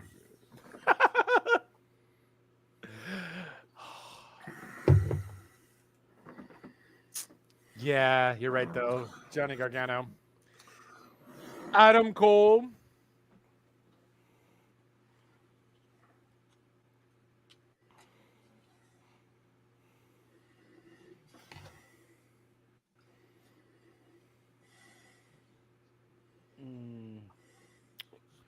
Adam Cole or Cesaro? Adam Cole, baby. All right, I don't know. I thought maybe Cesaro or Johnny Morrison. Or Johnny Mundo, Johnny Nitro. You can choose any person. So Cesaro or that. Any version of John Morrison. sorry. I had to take off my shirt. It is too fucking hot in here. Oh, they're numbered. I didn't know they were numbered. Yeah, I didn't know Oh. that until I already had them in a binder, so then I had to take them out and re-put them in a binder. Reorder so them. put them in the right order. And then it actually backfired on me because now my OCD is saying, well, fuck, you're missing these cards. I think I'm gonna go to Walmart tomorrow. Gonna see if I can find the cards and also find some toys. I'm gonna take John Morrison. He's got the total package. I do think Cesaro might be, to turn the phrase pound for pound, the better wrestler and stronger, definitely. But he just doesn't have the promo game down, and kind of that star look and feel. So we're gonna go Cesaro or Smo Joe. Ooh, potential matchup. Mm-hmm.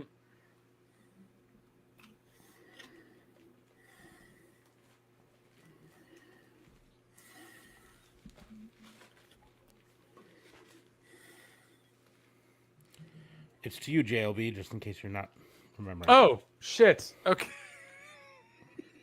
Thank you. I've been waiting. For a girl like you. I think is that how it goes, or a boy Yes, like it you. is. I don't know. Cesaro or who again? Samoa Joe. Oof.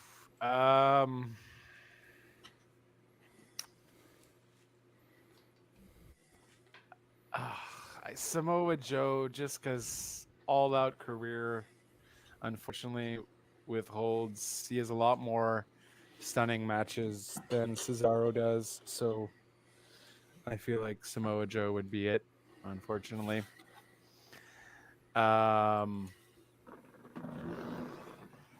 So Cesaro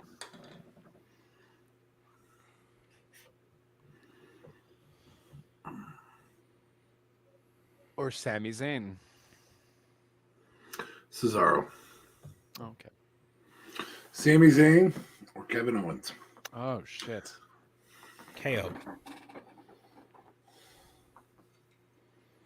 Sami Zayn or I'm gonna switch things up a bit. Or Naomi.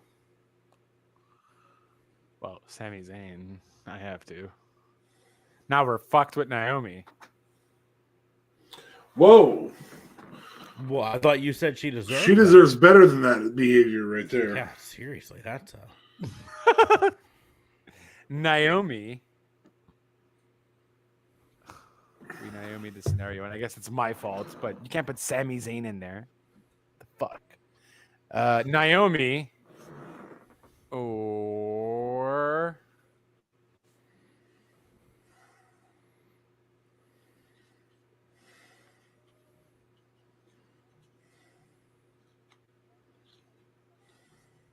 Sable.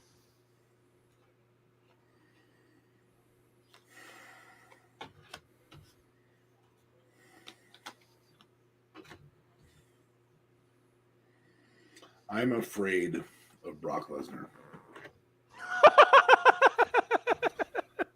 For that reason, You son of a bitch. I'm going to take Sable. Oh my god. She was so bad in the ring. How dare you? Naomi has some sort of skill. She was actually better than a lot of people who've been pushed in that company. She only got pushed because she was hot and on Playboy. That's it. Well, She was a shit wrestler. Naomi or Asuka. Asuka. I wanted to make it easy for you so you had a chance to to pick Naomi and say that he liked her still. Yeah. So I'm switching things up again, and Naomi or Elias. You know, Ezekiel's older brother.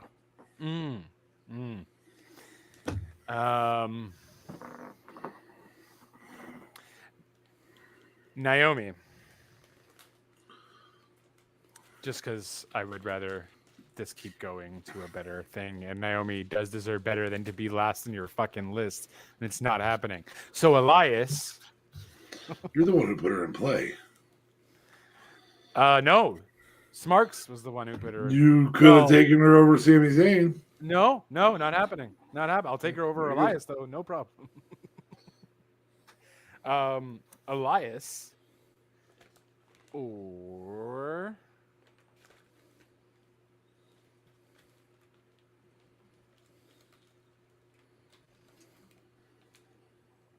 Tatanka.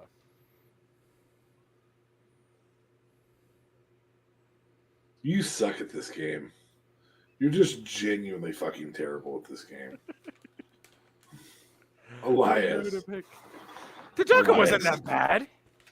You're right, he wasn't. Tatanka or Akira. This was by design, just so you know. Akira. Akira. I suppose I'll take Tatanka because he's not horrible and he at least has size going on his Ah, side. ah. So You bastard. Tozawa or his soon-to-be ex-wife Tamina. Tozawa. Come on now. Tamina or Dewdrop? Dewdrop. You're bad at this game. You're not good at this game at all. All right. I'm going to use this one because I think maybe I can get Tamina out of here with this. Mostly because of the potential of injury for this person. I'm going to use Tegan Knox. Oh, okay. Who gets injured a lot, but is a phenomenal wrestler.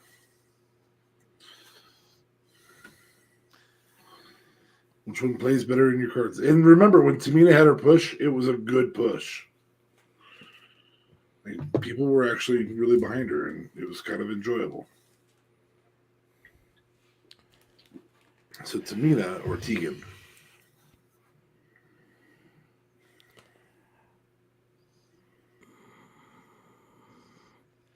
I know you're trying to get us out of this, but I'm going to take Tegan. There's still a lot of potential with Tegan in there. Like, I'll take the 3 matches before she gets injured versus the year with Tamina. Yeah.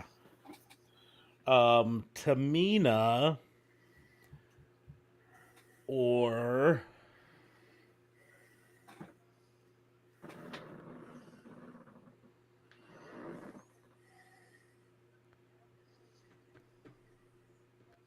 in her prime, pre-drug addiction, Tammy Lynn Sitch. Sunny.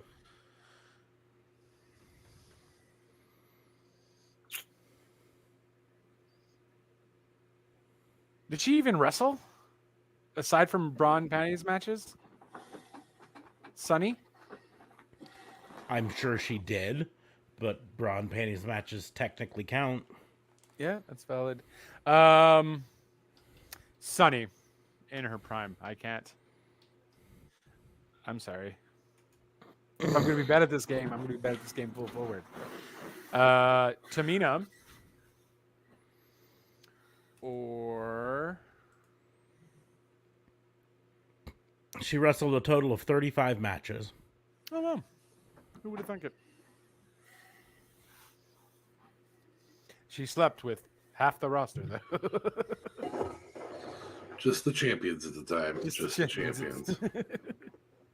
God damn it, Brett. One job. Allegedly. Allegedly. Tamina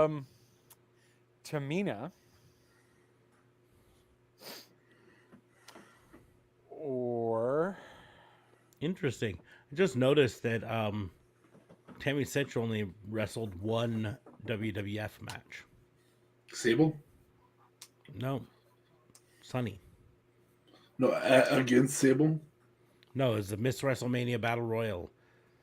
So Sable may have been in there, but Santina Morella. Oh, wow. That one. oh Beat Alicia Fox, Beth Phoenix, Brie Bella, Eve Torres, Gail Kim, Jillian Hall, Joy Giovanni. That's Kate the one Gail Miller, Kim jumped out of the ring on her own. Kelly Kelly, Layla, Maria, Maurice, Melina, Michelle McCool, Mickey James, Miss Jackie, Molly Holly, Natalia, Nikki Bella, Rosa Mendez, Tiffany, Tori Wilson, and Victoria. Okay. Anyway, moving forward. Prior to that, she wrestled in WCW and WWC and ECW. So I've got Tamina versus coming to me. The Disciple.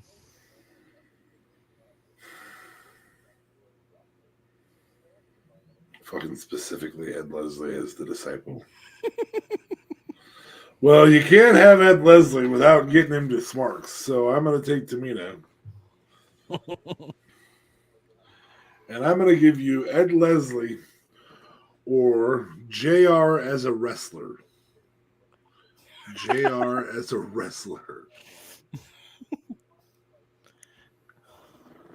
All of Ladies and Ed gentlemen, Leslie. that was the last round, so we're just gonna finish here. All on, of Ed Leslie versus JR. Ed Leslie was the odd man out, and fuck.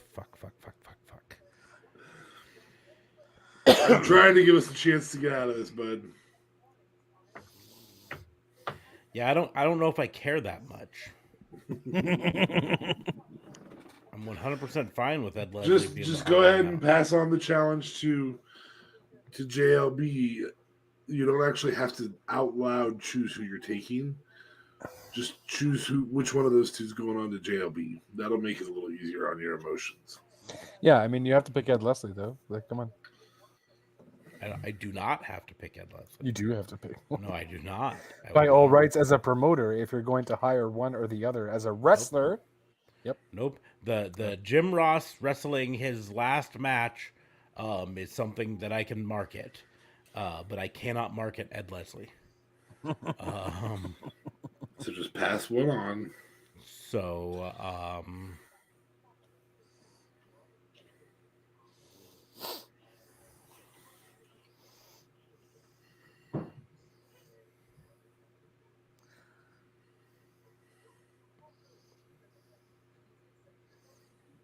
What era was Ed Leslie?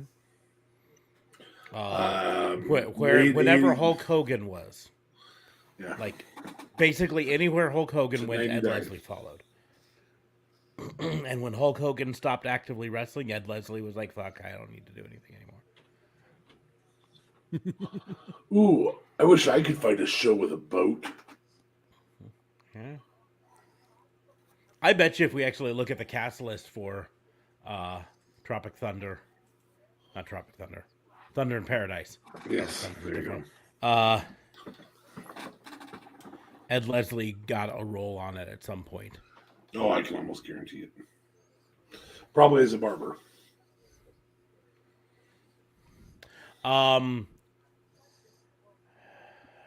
Ed Leslie. You genuinely took. Okay, go on. I mean, Again, it's better marketing. Like I said, I can market. And Jim Ross in a final battle, but no one's gonna pay to see Ed Leslie doing anything. Okay. So Ed Leslie, 7 episodes of Thunder in Paradise as Brutus or other names.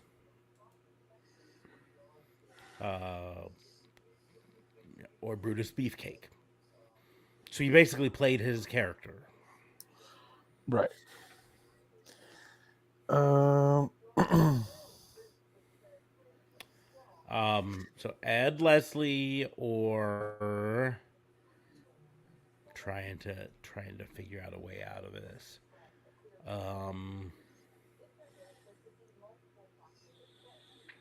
Well, if anybody can think of somebody worse than Ed Leslie, it's JLB. Ed Leslie or specifically Chucky from Billy and Chucky. But not Chuck Palumbo. Chucky. Nope, just Chucky. Just specifically Chucky. See, at least Steve Gordon didn't have to play Sting on Thunder in Paradise. He had to play an actual character. But what makes you think I wouldn't pick Chucky? I'm going out on a limb. I don't know. Hoping. Because he wrestled maybe 10 total matches before that blew up on them, and then they're like, whatever. That's true. Heck, they even gave Jim Neidhart an actual name on that show. That shows they couldn't even trust Ed Leslie to remember a name other than Brutus.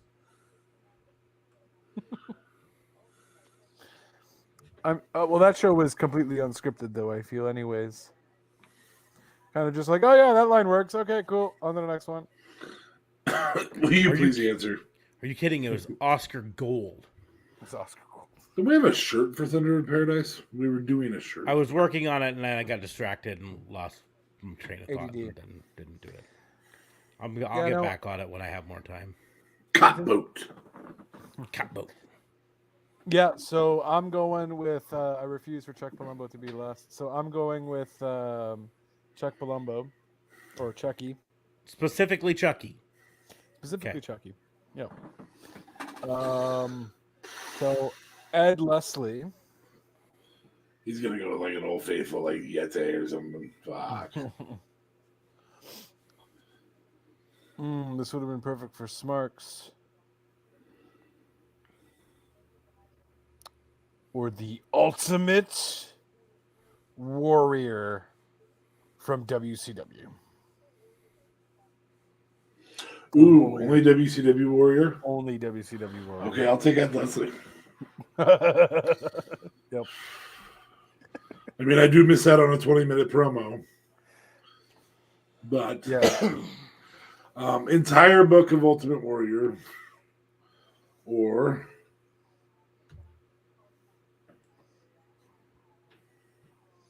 Greatest Royal Rumble, Titus O'Neil. That shouldn't be as hard Just as it during is. the Greatest Royal Rumble. What? That shouldn't be as hard as it is, but Titus from Greatest Royal Rumble wins for the trip. I think. Yeah. I think that's what helps him win. And I wanted to make sure that a black person won over the Ultimate Warrior. I realized the one I should have done instead of Chucky was the Ultimate Solution from Dungeon of Doom. Oh, Jesus. But okay, we'll do one more round because we've got We're down Ultimate to Warrior versus Renegade, Ah, the Ultimate Warrior knockoff. Jesus. Ultimate Warrior all time? Sure. Yeah, versus Renegade all time. Who was Renegade before Renegade? Nothing. Nothing? Okay. Just making sure. I'm sure he had some other gimmicks, but I'm going to assume sticks. his most famous is that.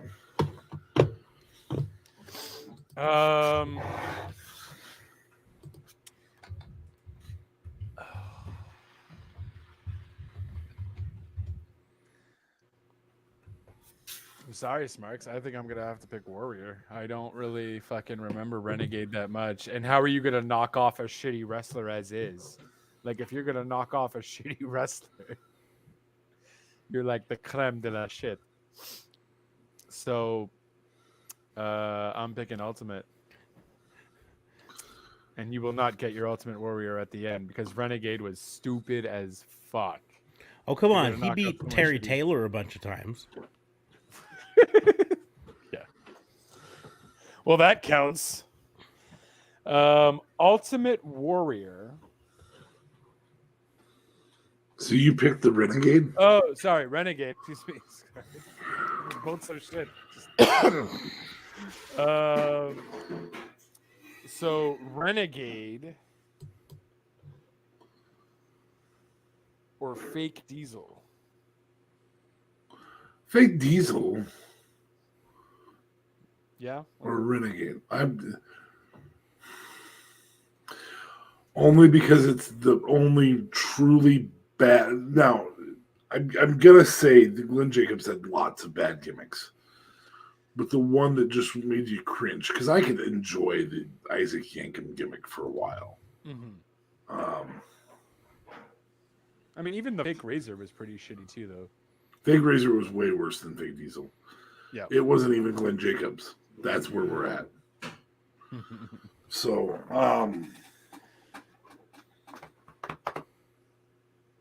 only because it was, oh man, Renegade was bad. Yeah. They were both pretty bad, though. Hey, I Renegade think was WCW TV title holder.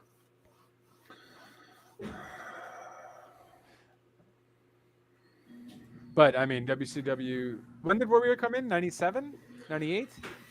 In WCW? I'm basing this entirely on longevity because Renegade was with WCW from 95 to 98.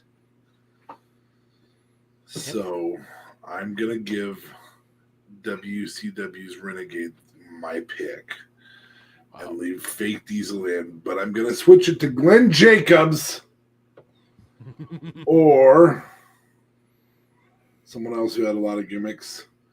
One, Steve Williams, also known as Steve Austin. I feel like that's not a challenge. Well, you know, here's it is sort of a challenge, and it's a sort of a challenge in this way. Kane's career, Glenn Jacobs, it's not technically over yet. He's not officially retired, right?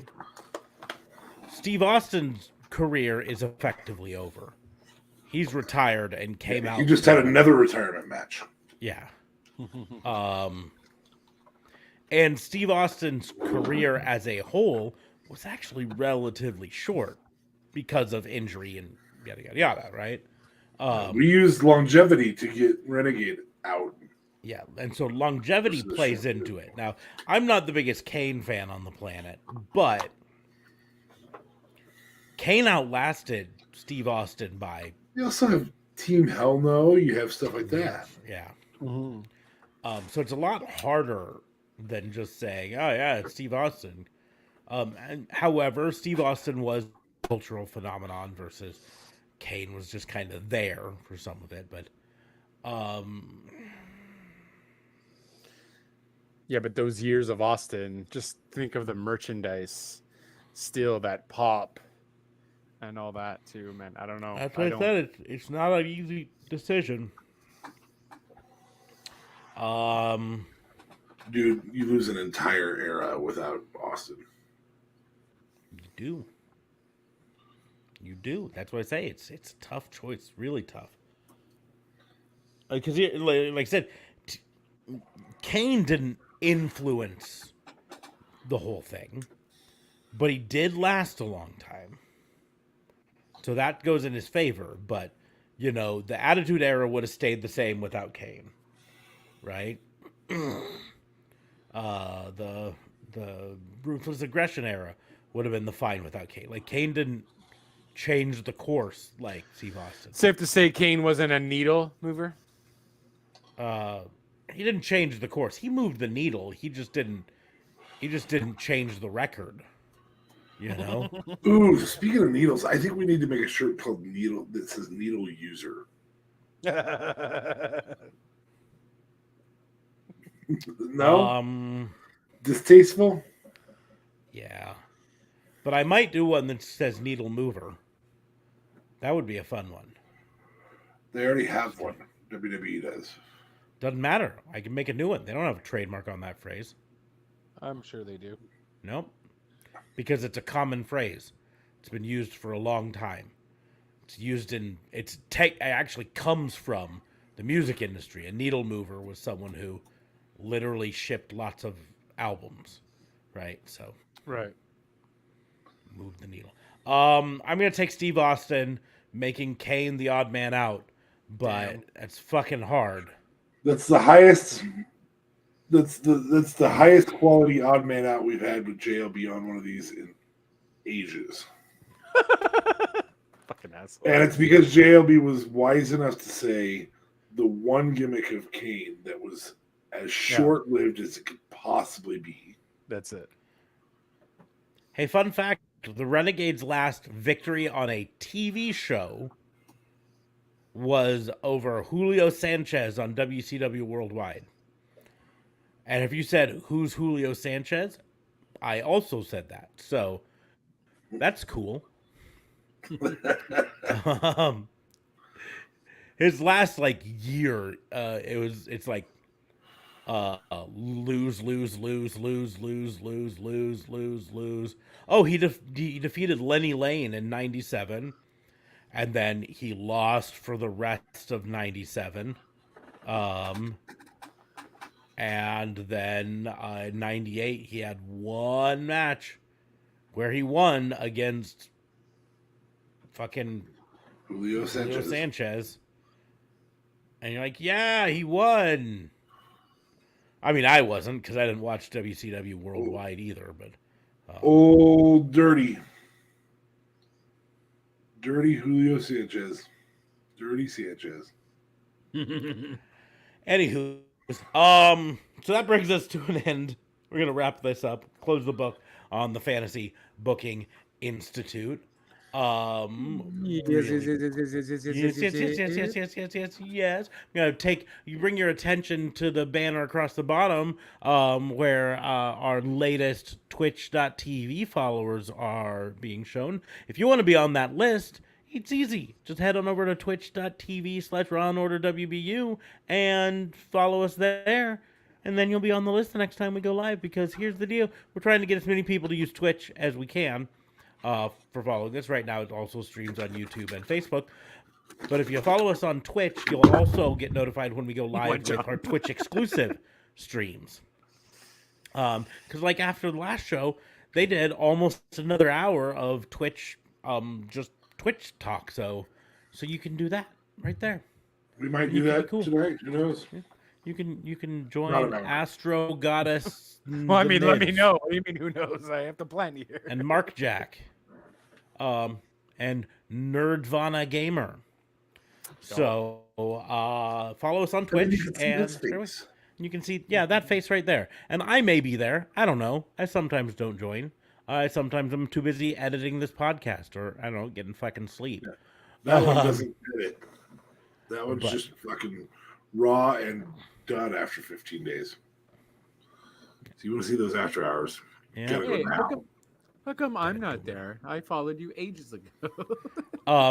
Because A, you're not one of the latest followers, number one, fair. And B, you're on the fucking show. That's valid. I figured if I put you on there, everyone would be like, "Hey, that's padding the numbers there." Hey. You guys are fat. You look like the evolutions of a Pokemon. Of Charizard. Anyways, but make sure to follow us on all of the social medias. You can follow me at Raw and Order WBU pretty much anywhere you use social media, except for Facebook, where it's at Pissant Podcast. You can follow D.A. Fabe at D.A. Vincent K. Fabe. I got it right. I knew where it was going to be. It was. That was exciting. And you're going to find out tomorrow night on AEW if our shirt shows up in time, if Jericho will wear it, or maybe he'll wear it on the other one. Or Rampage, or somewhere else. Maybe on his cruise, or maybe he won't wear it at all. He'll just tear it up and be like, fucking stupid. Yeah, this is fucking stupid. Fucking embarrassing. They came out with our shirt before we came out with our shirt. Fucking asshats. He's getting his lawyers on it now. Find out who these asshats are. Yeah. Sue the fuck out of them. Be like, bro. I want both their dollars. Yeah. I want both of them so I can hang them on the wall. And the Canadian dollar, even though it's only worth 73 cents, except for inflation, made it worth 85 cents. Yeah, straight up. Hey, anyway. you know, I'm just gonna. I don't know if anyone from AEW watches or listens to this. Probably not. But if someone from AEW does, I'm gonna give you guys a little hint. AEWshop.com is available because my dyslexic ass typed that in instead of shopaew.com. And you just might want to, I don't know, purchase that just to protect yourselves. You know what I'm saying? Yeah, straight up. Yeah. Do you think you can afford $10? Yeah, before some fucker like me decides to just buy it. It's actually $89.99. Yeah, because it's parked by GoDaddy. So 1 year or 2 years? Let's see, 1 year. It's probably a 1 year, but once you buy it, you own it. So then you can re-register it. Well, it says one-time fee, but that's all Yeah. it kind of says. So because that's how much to own it, but then you have to re-register it each year. At that point, it becomes a different price altogether.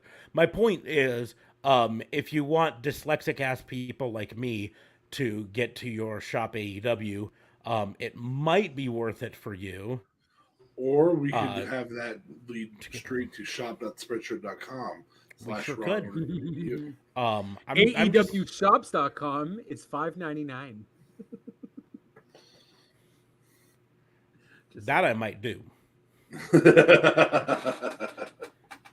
Because if your ass randomly puts an S at the end of everything, then there you go. Well, for the first year, then it I becomes. don't know why I'm the only one on the screen. There we go.